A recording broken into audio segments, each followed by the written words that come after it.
সনাতন গোস্বামী পদের চরণে উপস্থিত হয়েছেন জীবন বর্ধমানের এক ব্রাহ্মণ। সে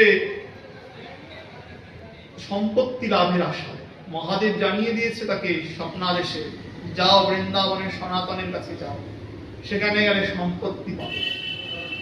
মহাদেব যে পারমার্থিক সম্পত্তির কথা সংকেত করেছেন, জীবন সেটা বুঝতে পারেন না।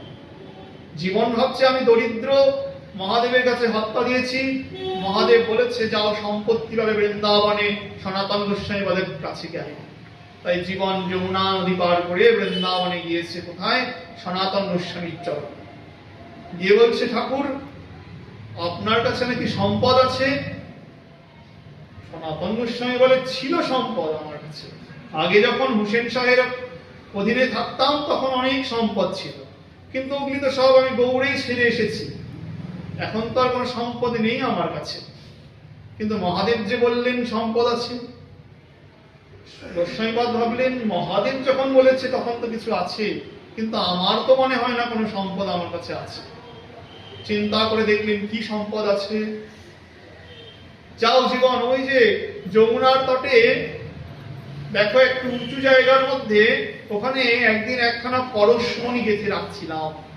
আমি তো পরশমণিকে স্পর্শ করি না, বিষয়কে আমি স্পর্শ করি নাই, তাই পায়ের বুড়ো আঙ্গুল দিয়ে স্পর্শমণিকে ওখানে গেঁথে রাখছিলাম। স্পর্শমণি মানে আপনারা বুঝতে পারছেন না কি সম্পদ। সেটা স্পর্শ করলে লোহা সোনা হতে পারে, যত লোহাকে স্পর্শ করাবেন সব সোনা হয়ে যাবে।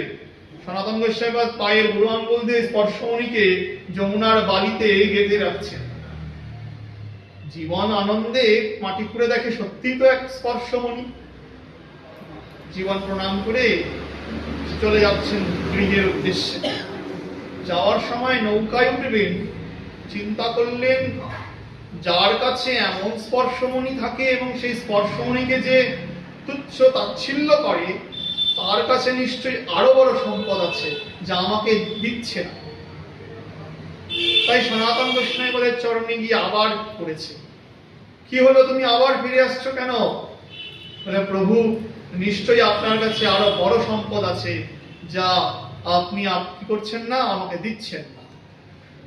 মণিকেও আপনি মণি মানছেন না, স্পর্শমণি আপনার কাছে তুচ্ছ, তার থেকেও বড় ধন আপনার কাছে আছে, সেই ধন আপনাকে